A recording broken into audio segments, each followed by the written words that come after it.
جی السلام علیکم دوستو، کیسے ہو؟ خیریت ہے؟ خوش ہو؟ فردوس عاشق اعوان کو جو کنٹیمپٹ نوٹس جاری ہوا تھا، اس حوالے سے آج ان کی اسلام آباد ہائی کورٹ میں پیشی تھی چیف جسٹس اطہر اللہ کے پاس، جس میں انہوں نے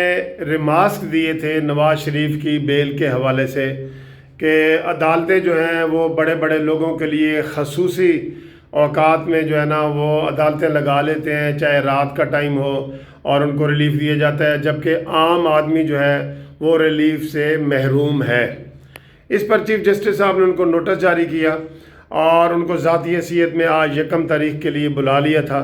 تو آج وہ عدالت میں پیش ہوئیں، تو پیش ہونے کے بعد انہوں نے سب سے پہلے تو غیر مشروط معافی مانگی،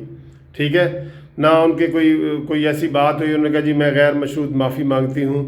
تو ساتھ ہی ان کی جو کنٹینٹس تھے وہ جب چیف جسٹس صاحب نے دہرائے کہ آپ نے کہا تھا کہ رات کے وقت بھی ریلیف ملتا ہے، تو چیف جسٹس نے کہا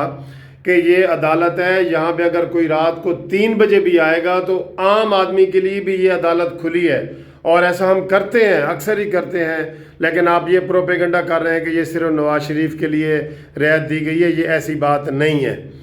اور ساتھ ہی انہوں نے ان کو وضاحت کی کہ آپ کو ہم یہ نوٹس جاری کر رہے ہیں، اس کا میں آپ ریٹن جواب دیں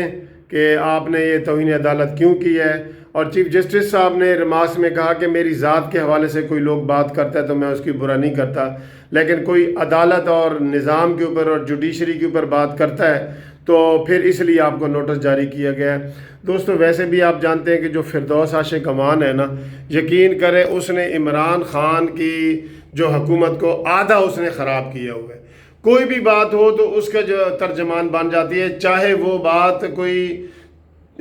سیاسی ہو، مذہبی ہو، آرمی کی ہو،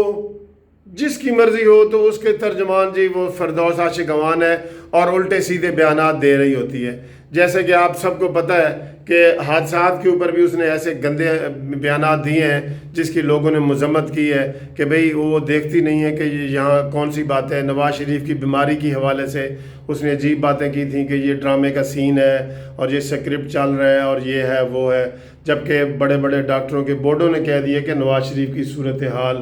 صحت کی خاص طور پہ خراب ہے۔ تو اس کو نہ تو کوئی روکنے والا ہے